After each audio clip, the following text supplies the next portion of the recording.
नमस्कार. आज असा एक दुर्मिळ योग आलेला आहे की आज आहे श्रावणी सोमवार आणि त्याचबरोबर आहे नागपंचमी. नागपंचमीच्या दिवशी आजी आपल्याला कायम सांगत असते, आज काही कापायचं नाही, काही तळायचं नाही, काही भाजायचं नाही, फक्त उकडलेलं खायचं. यामागे एक संकल्पना अशी आहे की कृषी मित्र आहे नागदेवता आणि नकळतपणे कुठेही नागदेवतांना इजा होत असते. शेती करताना काही नांगराचा फळा लागला जातो, मग ही कृतज्ञता म्हणून एक दिवस आपण त्यांची पूजा करत असतो. लाह्या दूध दाखवून त्यांना नमस्कार करत असतो. भगवान विष्णू सुद्धा शेषनागावरच पहुडलेले असतात. बघा, शंकराच्या गळ्याभोवती सुद्धा नागदेवताच असतात. म्हणजे नवनागांचं जे स्तोत्र आहे ते आज आवर्जून म्हणा.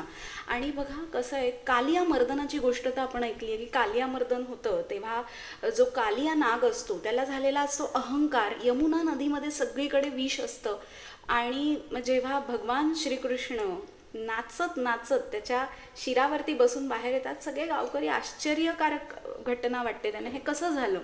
तर ही युगानुयुगे कलियुगामध्ये भगवंत अवतार घेत असतो. मग ज्यावेळी कालियाला म्हणजे कालिया मर्दन, म्हणजे ही गोष्ट तर आपण ऐकलीच आहे, कालिया मर्दन होतं तेव्हा तो प्रभूंची क्षमा मागतो.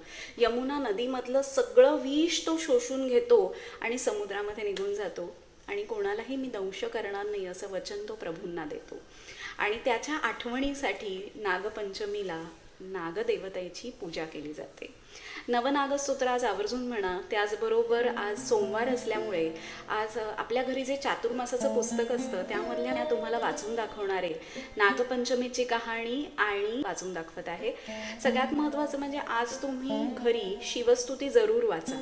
त्यातल्या 4 ओळी अशा आहेत: शास्त्राभ्यास नको, श्रुती पडू नको, तीर्थासी जाऊ नको, योगाभ्यास नको, व्रते मख नको, तीव्रे तपेती नको, काळाचे भय मानसी धरू नको, दुष्टांसी शंकू नको, ज्याची या स्मरणे पतित तरती, तो शंभू सोडू नको, तो शंभू सोडू नको, तो शंभू सोडू नको.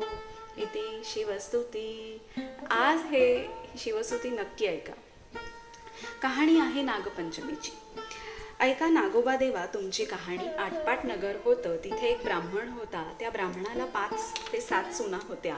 चातुर्मासामध्ये श्रावण मास आला की तो नागपंचमीचा दिवस होता. कोणी आपल्या आजोळी, कोणी पंजोळी, कोणी माहेरी, अशा सर्व सुना गेल्या आहेत. सर्वात धाकटी सून होती ना, तिच्या माहेरचं कोणीच नव्हतं. तेव्हा ती जरा खिन्न झाली आणि मनात माझा सगळ्यात जवळचा नातेवाईक म्हणजे नागोबा देव आहे असं समजून नागोबा देव मला माहेराहून न्यायला येतील असं म्हणू लागली. इतक्यात काय झालं, शेष भगवानाला सुद्धा तिची करुणा आली आणि त्यांनी ब्राह्मणाचा वेश घेतला आणि त्या मुलीला नेण्याकरता ते तिथे आले. ब्राह्मण सुद्धा विचारात पडला, इतके दिवस कुठे लपून राहिले होते, आता कसे आले अचानक. पुढं त्यांनी त्या मुलीला विचारलं. तिनेही सांगितलं की हे माझे मामा आहेत. ब्राह्मणांनी तिची रवानगी केली. त्या वेशधारी मामानं वारुळामध्ये तिला नेलं. खरी हकीकत तिला सांगितली आणि आपल्या फण्यावर बसवून बायका मुलांना त्यांनी ताकीद दिली की बघा, हिला कोणीही जावायचं नाही. एके दिवशी नागिण बाळंत होऊ लागली. तेव्हा काय झालं की तिला हातामध्ये दिवा धरायला सांगितलेला, पण ती नागाची जी पिल्लं होती अगदी छोटी छोटी वळवळत होती, त्यामुळे तिला भीती वाटली आणि त्यामुळे तिच्या हातातून तो दिवा खाली पडतो आणि त्यामुळे त्या नागाच्या जी पिल्लं असतात त्यांची शेपटी भाजते आणि नागिण रागवते. ती सगळी हकीकत नागदेवतेला सांगते. तर नागदेवता म्हणतो, ठीक आहे, थोड्याच दिवसांमध्ये हिला सासरी परत पाठवूया आणि लवकरच ते संपत्ती, धन असं काही गिफ्ट्स देऊन त्यांना घरी पाठवतात मुलीला आणि अपार संपत्ती देऊन मनुष्य देह धारण करतात नागदेवता आणि तिला सासरी सोडून येतात. नागदेवतेंची जी मुलं असतात ती मोठी होतात आणि आपल्या आईला विचारतात की अगं आई, हे काय झालं आणि आमची शेपटी कशामुळे तुटली. तेव्हा ते गोष्ट सांगतात की नागपंचमीच्या म्हणजे तुमची जी ताई होती तिच्याकडनं असं असं झालं. तर तिचा सूड घ्यायचा म्हणून ही सगळी मुलं तिच्या घरी सासरी जातात आणि तो दिवस असतो नागपंचमीचा. आणि ती बराच वेळ आपल्या भावंडांची वाट बघत असते की आपली भावंड येतील, पण ती येत नाहीत. म्हणून ती पाटावरती आणि भिंतीवरती अशी नागाची चित्र काढते आणि त्यांची पूजा करते. नागाने लाया, दूध असं ती तिथे ठेवते, उकडीचा नैवेद्य दाखवते आणि हा सगळा प्रकार नागदेवतेंची पिल्लं ही पाहत असतात. शेवटी त्यांना तिची दया येते. ती ते सुद्धा म्हणते, प्रार्थना जे त्यांना तिची दया येते, ते प्रार्थना करतात, जय नागोबा देवा, जिथं माझे भाऊ लांडोबा पुंडोबा असतील तिथं खुशाल असोत, असं म्हणून नमस्कार करते. इकडे सर्व प्रकार हा पाहून मनातील सगळा राग घालवून मनात हिच्याविषयी दया येते आणि त्या दिवशी ते तिथे वस्ती करतात, दूध पाणी ठेवतात आणि पहाटे एक नवरत्नांचा हार ठेवून तिथनं निघून जातात. दुसऱ्या दिवशी हा हार उचलून गळ्यात ती घालते.